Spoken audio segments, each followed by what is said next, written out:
Hello and welcome everybody to episode 26 of the Austin Downbeat. Thanks so much for tuning in. We've got a great show for you tonight. First, we do the rundown brought to you by Bands in Town, a great tool to see who is playing in your area, whether you're in Austin or somewhere else. So tonight, Tuesday, August 23rd, J.M. Stevens is at Easy Tiger. Carolyn Wonderland is at Continental Club, and Rosie Flores is upstairs at the Continental Club Gallery. Tomorrow, Wednesday, August 24th, we have Aubrey Hayes at Geraldine's. The Bomb Pops at Empire Control Room, and Lyle Lovett is at ACL Live. I think he's been around town. I think someone spotted him on Congress playing the guitar by the Willie Nelson statue. Anyway, Thursday, August 25th, Emmeline is at Parker Jazz Club. Barbara Nesbitt and Jessica are at Continental Club Gallery upstairs. Friday, August 26th. Okay, we have a lot going on Friday, Saturday, Sunday. So Friday, the 26th, Scott Collins is at ABIA, the airport huts. Alessia Lonnie is at the W Hotel.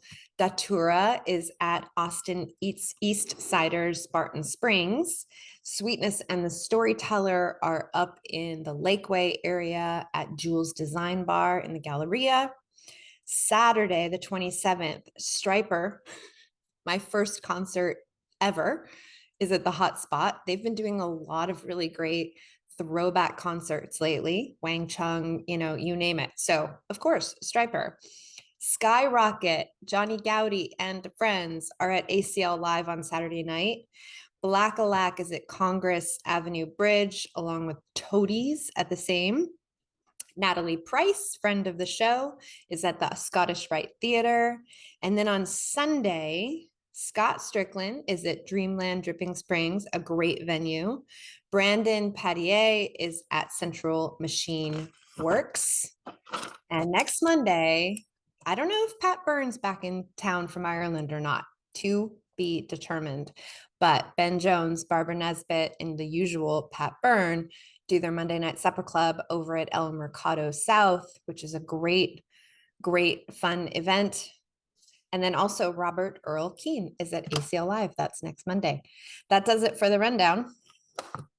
I catch my breath because that was a lot of people. Okay, my guest for you today. It's an hour-long conversation, so I'm going to keep the intro short, even though I could have a lot to say about this guy. My guest today is the beloved Guy Forsyth. And I say beloved because, when I was told a few people that I was going to be sitting down with him, I mean, everybody's reaction is the same, obviously. This guy's been in Austin since what did he say? He has been since 1990, has been in Austin and only doing music for that whole time. Yeah, sure, there's certain amounts of luck and opportunity, and there's all kinds of things that go into, being able to pursue your craft and your passion without getting kind of a side hustle. He has so much value in this conversation in way of experiences, advice, stories, things he's learned along the way. Very candid and honest. One thing about Guy is that when you get him, you get 100% of him. And I think that's just kind of the best way to sum up this conversation is I got an hour of 100% Guy and him just being very, very present. And I loved having the opportunity to sit down and get to know him a little bit. So I hope you enjoy the conversation. I'm sure you will. Halfway through, if you are an emerging artist, about halfway through the conversation in the 30-minute area, he gives some really good advice for emerging artists and people that are just kind of starting out. And hey, maybe you've been doing this for a while and it's not working. Some good advice for you. So anyway, please enjoy my conversation with the wonderful, kind, sweet Guy Forsyth. Enjoy. All right. I'm so happy to welcome Guy Forsyth to the show. Thank you, Guy, for coming on. I really appreciate it. Thanks very much for having me. I Yeah, appreciate it. your name is one that I've heard. I've been in Austin for 9, almost 10 years now, and your name is on the short list for like pretty immediately hearing that name when it comes to, kind of that first when you get to Austin and you hear about the music component of Austin. You're up there at the top with like just the names that you hear. And so I feel so fortunate to get to meet you. The lovely Ben Jones introduced me to you like a month ago, probably at his show. And I just feel really fortunate to get to meet you and kind of dive into all things Guy Forsyth. So thank you so much for coming on. Excellent. Yeah. I'm flattered to be amongst that list. I moved to Austin in 1990, and I've made my living as a musician the entire time that I've lived here. So I think the reason why my name shows up is that I've just been pretty consistent. And, Yeah. and most of the work that I've done, although I've traveled a whole lot, still most of the work that I've done has been here in Texas, in Austin, and in the area around. Yeah, and there's another thing that comes up. I told a few, peers of yours, of course, know that I'm talking to you, and then I happened to tell just some regular people in my life, and I will say that the reaction was the same. The same word kind of came up, and that is just beloved. Do you feel beloved in this town? Do you? And I don't mean it to be in such a serious way, but like you really are. Everyone's reaction was like, "Oh, love that guy." Love that guy. Like, ooh, you know what I mean? Do you feel that? Like, there's a whole reality outside of you, right? We all kind of create it. How does it feel from your perspective? Do you feel like, yeah, I've created something really cool? How does it feel for you? I I I feel very grateful that I've been able to do what I've been able to do in Austin. And I don't think that I would have had the same experience if I was trying to do the same thing in another town at a different time. Right now, the scene in Austin bears little resemblance to what it did when I moved here in 1990 because of the unprecedented economic expansion of Austin. Yeah. And it's the Austin that I moved to was really well encapsulated in Richard Linklater's film Slacker. Yes. And because that film was filmed the year that I moved, Mm, and and and so I've seen so many changes over the 30 plus years that I've lived here. mhm. And I don't know if I would have the same experience if I moved to Austin now, because it is Yeah. a much different environment, and it is a lot more expensive to live. Yeah. When I first moved to Austin, you could live here pretty cheap, and I did, Yes. and that's been one of my basic survival strategies for the Yeah. whole time that I've worked as an artist is live cheap. Like I'm looking to be able to continue doing what I'm doing because the reason why I'm doing it is because I love music. I love getting to play with people. I love musicians. I Mhm. love the opportunity to get to share the things that I love. Yeah.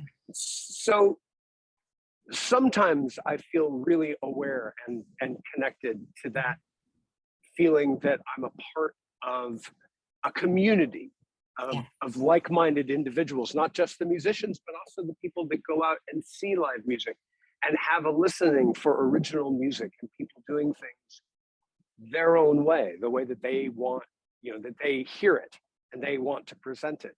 And it, it's amazing that Austin still has so many clubs that feature original live music every day of the week. And Mhm. so sometimes I feel really connected to that. But say in the past 2 years during the pandemic, I think that was a very dark time for most performers that I know because we were so cut off Mm. from the communities that we had organized our lives to be a part of and the audiences that we were trying to play for. So I loosely describe what I do as I'm a droplet spewing fountain. If you've ever seen me play, I'm invested in what I do. I love to get to perform. And so during the pandemic, that was exactly the wrong thing to be doing. And I can understand that. And we used the different technological tools like Zoom and telepresence communications as a way to try to shore up the cracks in our psyche. But Mm.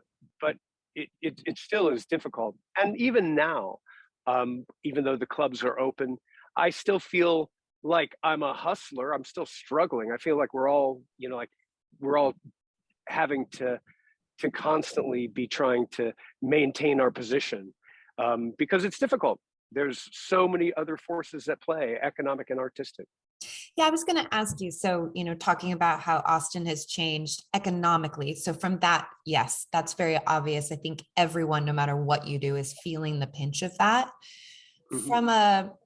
From another perspective, specific to Austin, as a performer, are you seeing a change in the listener, in the attendee to the show? Is that still kind of the same as it used to be, or has that even changed? And if so, how has that changed?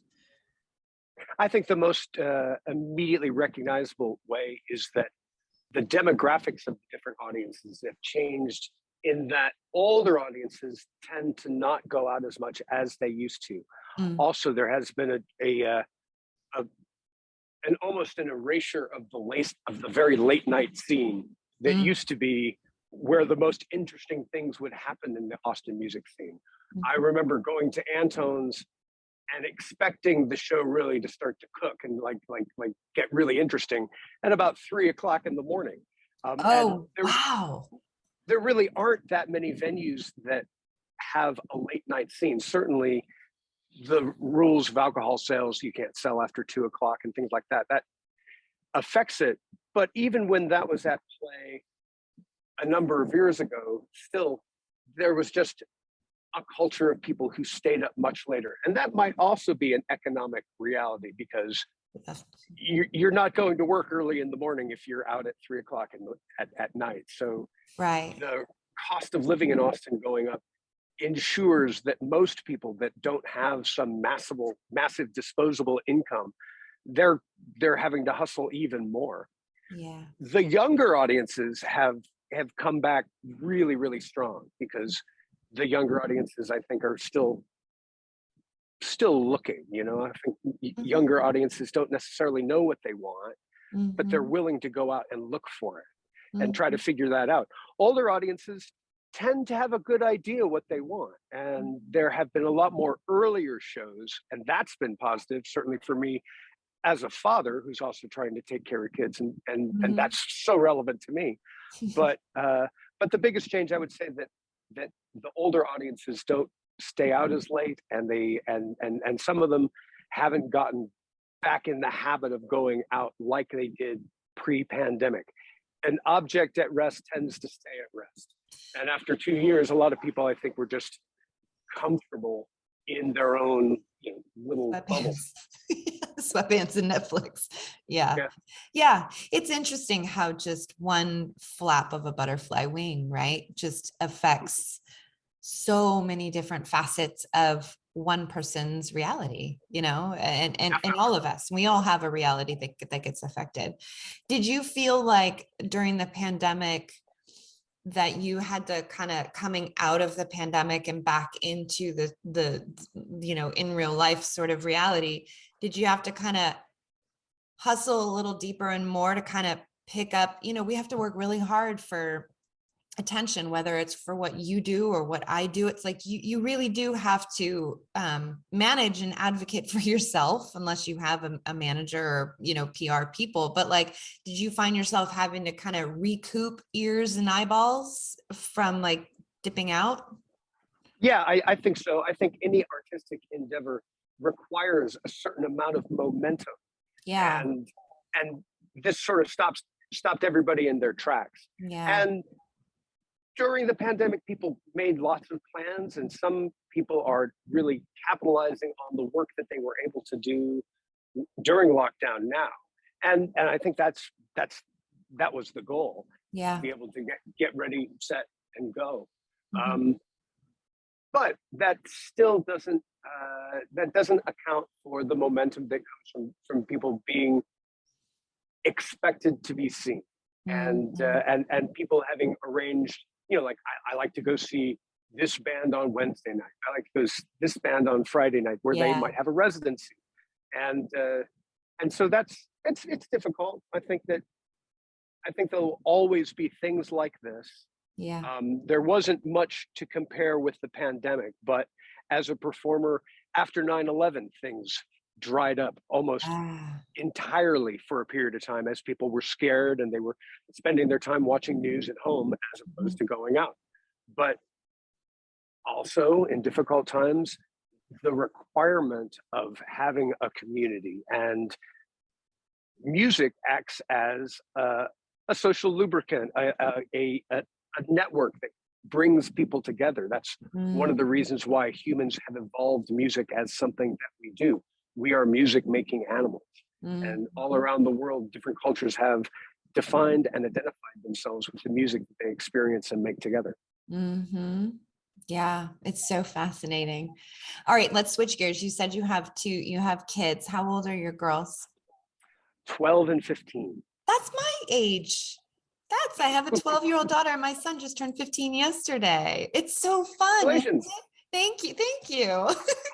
Firstborn, it kind of feels like it was both of our birthdays, it's so life-changing when you have a baby for the first time. So talk a little bit about just being a dad and what's your favorite part of that. And you're surrounded by all women in your house, right? You don't have any other, is your dog like The two cats are boys, but okay, well, you have that. like it's hard to feel like they're really on your side. True. Cats Uh, are so so aloof.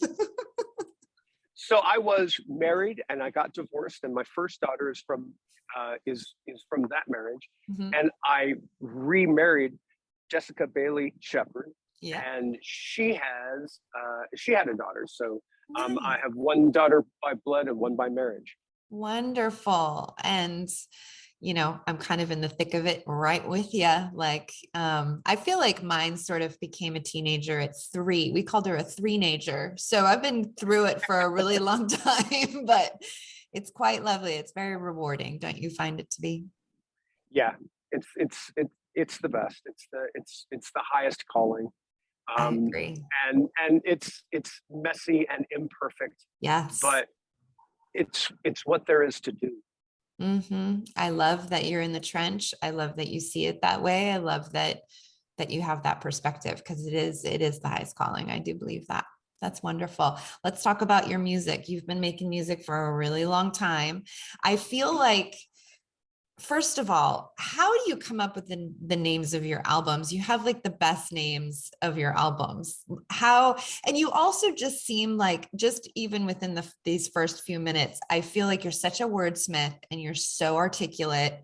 I'm sure your theater background, which we're going to talk about in a minute, like you just feel like I could listen to you talk and just read the phone book. And I feel like I would be entertained, like you would make it entertaining. Talk a little bit about your background. Generous. I'm sure your family is inside going, no. Yeah, they don't like my family universally doesn't want to hear me talk. I feel like I want so much to talk to them, because I feel like there are things that I wish to communicate, that I wish to impart, but my family gives me trouble for over explaining things. Oh my God, I do the same thing. They're like even mine will be like, can I have like, they're like, before you answer the question, mama, can you just tell us the short version? Because I'll go into the history that leads up into why I'm saying what I'm saying. Because I'm like you, like I wanna teach. It's a teachable moment, right? Right, and context is important, Yes. and there's lots of easy answers that you could give, but it won't necessarily give people the same information and tools to make their own decisions, their own judgments on things. Right. And you were talking about you're talking about album titles. One of the first album that I wrote after becoming a dad was called "The Freedom to Fail," and the Mm, reason was, in thinking about how the hell to do this, is, what is the most important thing that you could possibly teach your kids?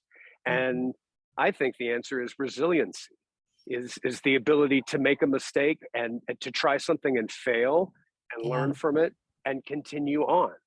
Yeah. You know, you can try to give a kid every possible advantage, which lots of parents do, but that does not necessarily set them up for the best skill set to deal with what happens when they get beyond your reach, as they positively must. Yeah. Yeah. I used to tell my kids when every morning for years and years and years now I don't anymore, but I probably should start saying it again. But every time when I would let them out of the car to drop off at school, I'd say, be kind, be brave, and make a mistake. And they'd be like, I mean, years of me saying that, then it just fell on deaf ears. And it was just like, okay, whatever, whatever, whatever. But what's really interesting is that my son, who just turned 15, I'm trying to, I'm putting it in front of him, the idea of getting a job, right? Because there's a couple places where we live here in Austin that you can get a job at 14, 15 years old, right? A couple hours. And so one night, we're just laying in his bed. I don't know if yours are the same way, but around 11 o'clock at night, all they wanted, we call it power hour. And he just gets the most energy he's ever had. And all he wants to do is talk and tell me everything that's going on at 11 o'clock. It's so sweet. And he just climbs into my bed and he's just so like Tigger. And so we were talking about it and he was like, I don't know. I'm feeling two feelings. Like I know that I want to get a job and I need to, but I'm also really scared. And I'm like, well, what are you afraid of? And he's like, what happens if I mess up?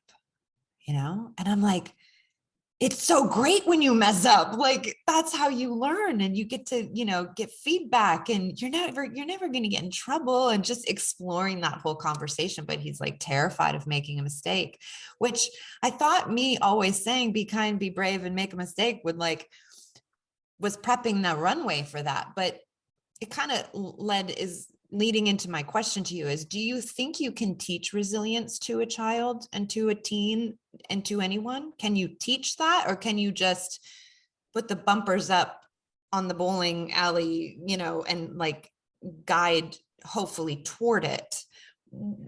I don't know. I don't know the answer to that. I'm curious of your opinion. I The best lesson that I know about this is my mom, and my mom taught all the time by her actions, not by her words. Right. I know that I want to talk about it. I wish to be able to describe it, to understand it, and I want to be able to share that. I'm sure you've heard lots of different sayings about how advice is a gift you give yourself, and Yeah. like feeling like you have some advice on a subject is a real luxury, as you get to reveal your own resiliency and the things that you've gone through, and like, this is what I have learned through Yeah. my experience. But nothing teaches like a Right. mistake does. Not, Yeah. like, a personal failure where you have something invested. And what I saw in my mom is that she was unstoppable. Mm. My folks got divorced when I was about 12, and so she had never she'd never worked before in the same sort of way, and Wow. she got a job, she educated herself, she just continued on, she did an excellent job. Okay. And and i, I the lessons that my mom has taught me, and my dad too, in not stopping, Mm. not feeling like you were dealt a bad hand, and like everything is stacked against you, Mm. um, but focusing on the next thing, Mm. focusing on on progress, and just what there is to do. Hmm. Has that come in really handy choosing a path in music where, there isn't Oh, really that kind of like A plus B equals C and here's the roadmap and uh, it's different. absolutely, because eventually everything that can go wrong will go wrong. Yeah. And everybody that I know that has a career in music that lasts beyond 5 years Mm. has seen the band break up, seen the record label fold or drop them, or Mm. whatever it is that happened, seen the best laid and intentioned plans splatter, horribly. Eventually everything goes wrong. The van breaks on the way to the gig. You show up at the gig without the one critical piece of equipment that you needed to have. You're on stage and you forget the words to your own song in in front of a crowd of people that you want desperately to impress. Everything that can happen will happen, and either you quit or you dust yourself off and get up and go, okay, on to the next thing, because it's imperfect. Like, it would be great if everything worked out the way that it should, but there's an interesting experiment, and I sorry to get all wax poetic and all this. There's this Taoist experiment where you take a cutting from a flower. So you have two flowers and you plant them both, and you put one in normal soil, normal quality soil, normal sunlight and stuff like that, and it grows. And you take the other one and you put it in rocky, nasty soil and don't give it as much water. It just tiny little bud. And then you take those two cuttings and you replant them. And the one that was in the rocky soil goes into the good soil. The one that was in the good soil goes into the rocky soil. And the one that goes from the good soil into the rocky soil dies. And the one that goes from the bad soil into the good soil explodes with life. So don't be afraid of difficulties, because that's what gives you strength. That's what gives you character. That shows you how to grow, how to succeed. And too much luck early on is not necessarily good for you.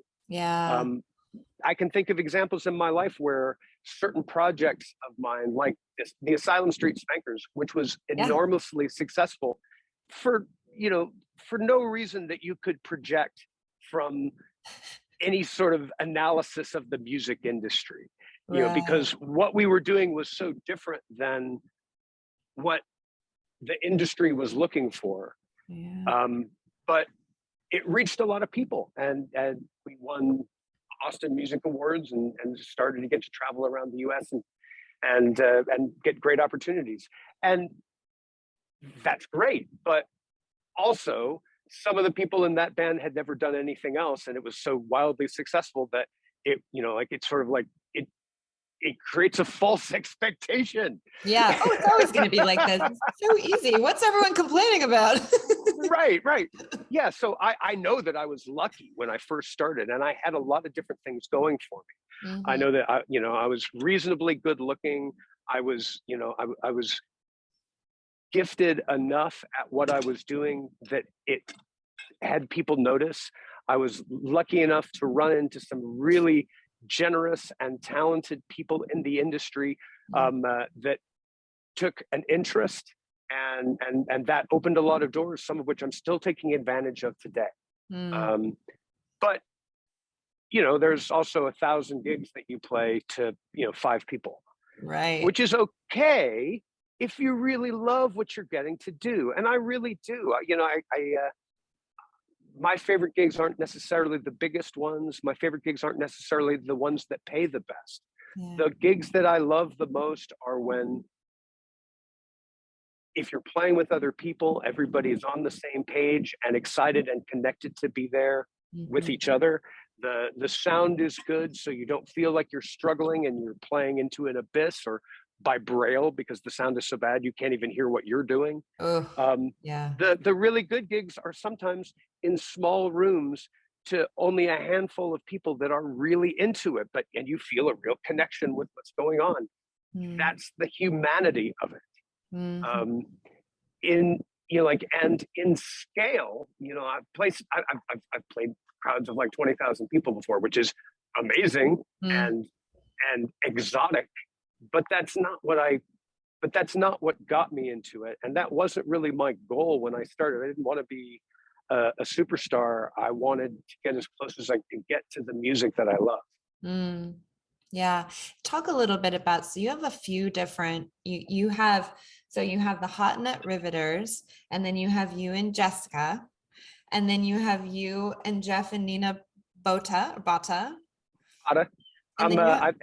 Yeah, and then you have Yeah, a go blues ahead. band. So that was kind of, do you still have all those projects active and going?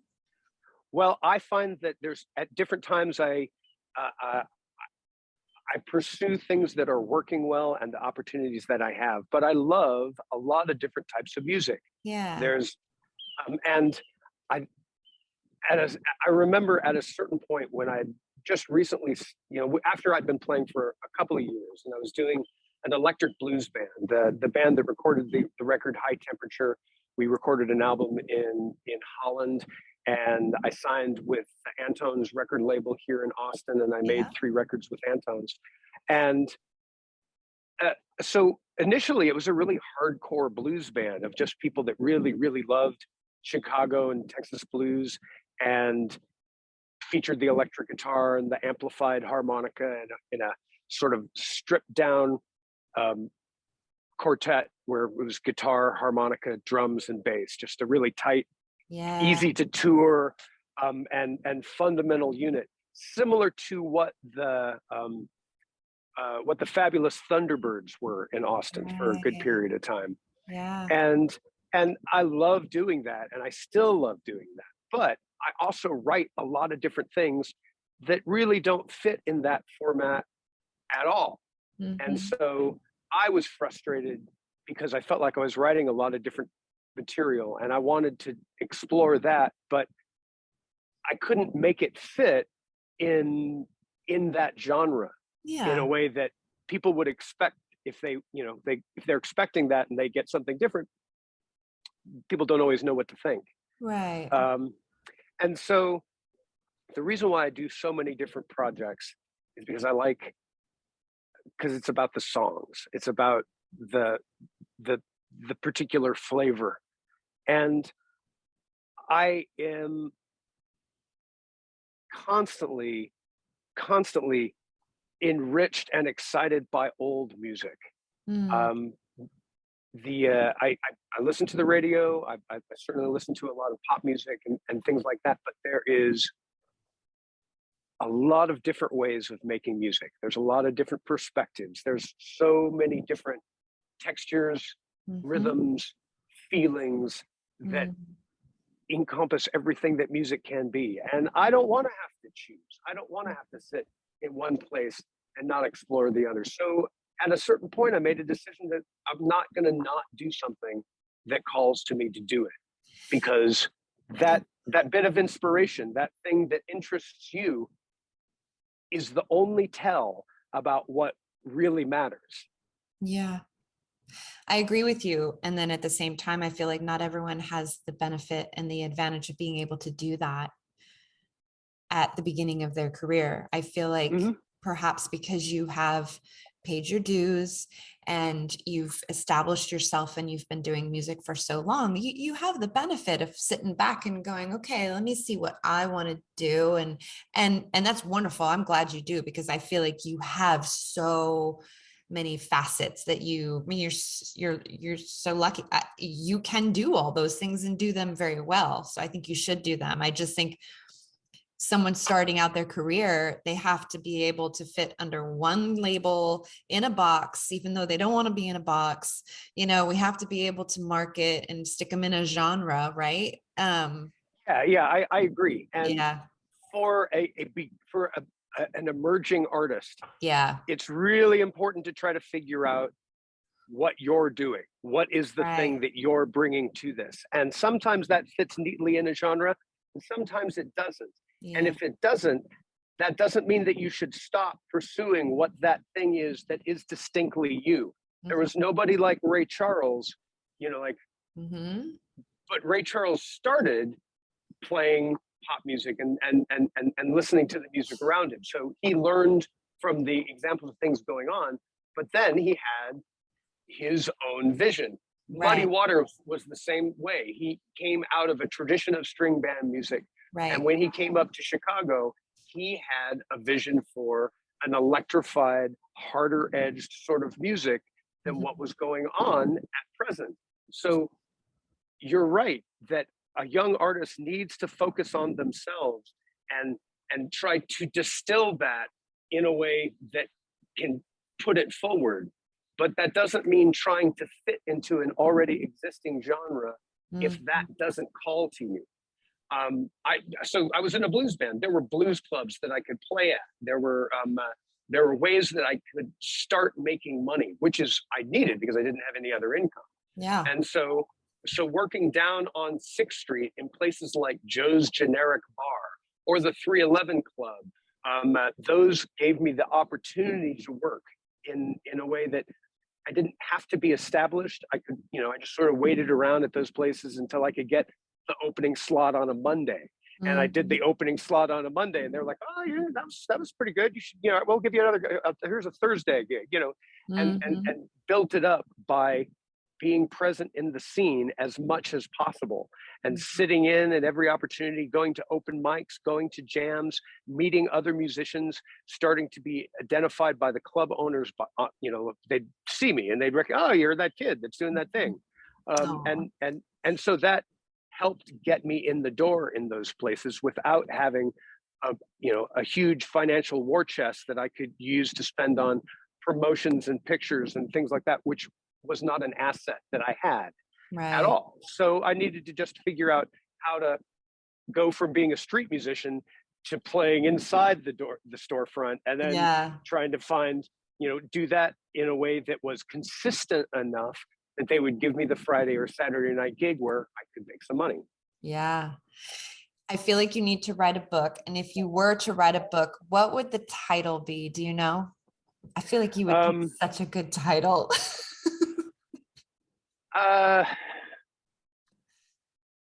It's a good question. It could be Late Night Voodoo Drums Sex Ritual. It could be Sharing the Things You Love. I don't know. It's a good question, and I've thought a lot about what it is that I have learned from my experience working as a musician for this period of time, and I don't know. I think I question myself to some degree because there are times when I feel like I should be more successful than I am. There's times when I feel like extremely lucky just to still be here and to still be playing and to have the opportunities to play. But I think that I started with a pretty spiritual approach to this, which was not financially intelligent, but rather trusting that in doing the thing that called to me, that the path would appear. Lots of different mystics talk in language similar to that. And if I could go back in time, I probably would have bought a house in Clarksville in '90, where when it was cheap, right? If there's all sorts of things that I would do differently. Sure. But I would not necessarily have ended up here where I am right now. So it's, second guessing in hindsight is easy and not always productive. You can waste as much energy as you want thinking about how you shoulda, coulda. And when you're talking to your children or other younger musicians, you have advice that you want to tell them. Like, sure. I would say my best advice to a young student who wants to go into music is get a business degree, understand how that works, understand where money goes, understand what is going on in the business, because they're going to treat you like a renewable resource, and they will take all they can from you, and when they're done, they'll move on.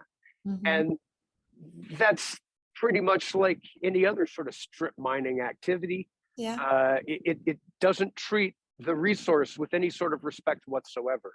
And you can't expect that, because the people who make a living in music and don't make music have to continue to make a living. And all of them are humans, and they're going to be, of course, as ethically correct or incorrect as anybody else.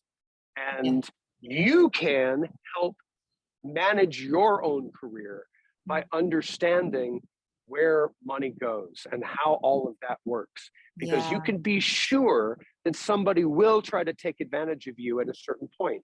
That doesn't mean that you shouldn't that you shouldn't go into an agreement with them, but you need to do that with your eyes open and with Yeah. the help of a lawyer. There are lots of sort of horrible legal mistakes that I made in my career, Oh, believing that people really had the best of intentions, but even people who have the best intentions tend to really recognize what's good for them and may not see what's good for you at all. yeah, I mean, the word balance is really coming up for me, even in my non-musician life. Like my rule is whenever I'm dealing with humans, I'm dealing with greed, whether I can see the greed or not. There's greed. It's going to, if you distill it down, that's at the root. It's not to be cynical, but at the end of the day, if we're all in a room together and it's about survival, well, we're all going to try to take care of ourselves. I mean, I wish it weren't that way. I wish we could work together and not be that way, but that's kind of at the end of the day how it goes. And so it's about finding the balance. And I think you make a great point, and I'm glad. There's always so much value in these conversations with creatives and musicians like yourself, and I think you really struck on it, because I know that we have a lot of young musicians that watch the show and that are on this show and that really have a lot of respect for people that have been doing it for as long as you have. And it's kind of just constantly walking that line of staying true to your creativity and your passions and your gifts and what you want to do, and really staying fully intentioned in that, but also educating yourself, right? Trust but verify, and know what you're doing. And like you said, learn about the business side. It's are there services? I know that ham is really important to you. Are there services here in Austin? I would think that sort of do that. There's such a wonderful community of nonprofits here in this town. Are there any that kind of teach that kind of business side and support Austin, musicians? the Austin Music Foundation provides a lot of business tools Oh, and great. opportunities to talk to people and to mentor with people that have experience in the business. Um, uh, Certainly, the Health Services Health Alliance for Austin Musicians Mhm. is something that if you are making money in the Austin music scene, you need to look into. And at the start of the year, if you're not already a member, I can't suggest strongly enough, Yeah. even if you're young and bulletproof, to check Mhm. it out, Yeah. because because it's a fabulous asset that most towns do not have. Yeah. I The hear wonderful. Sims Foundation, the same sort of way. Hmm. The Texas Music Office, which is a state office, offers a lot of tools, especially a lot of legal formats Mm. for young artists, and those are good people to know, and good resources to take advantage. And there are more as well. I'm sure I'm not adequately representing the Austin music scene and everything that it offers, because it's so big. And one of the things that we have noticed about the Austin music scene is that it's extremely diverse and segmented. Yeah. And it's not one music scene, it is lots of little music scenes, which makes perfect artistic sense, because Mhm. the thing that interests you and the thing that interests me is not necessarily going to be the same thing that Right. interests somebody else. So finding, like the, following your heart and your interest, what it is that makes you curious and makes you interested, Hmm. like find what excites you. Yeah. Speaking of what excites you, one thing I love about you is you are so multifaceted and dimensional, in the sense that you're into other things, not just music and being a dad.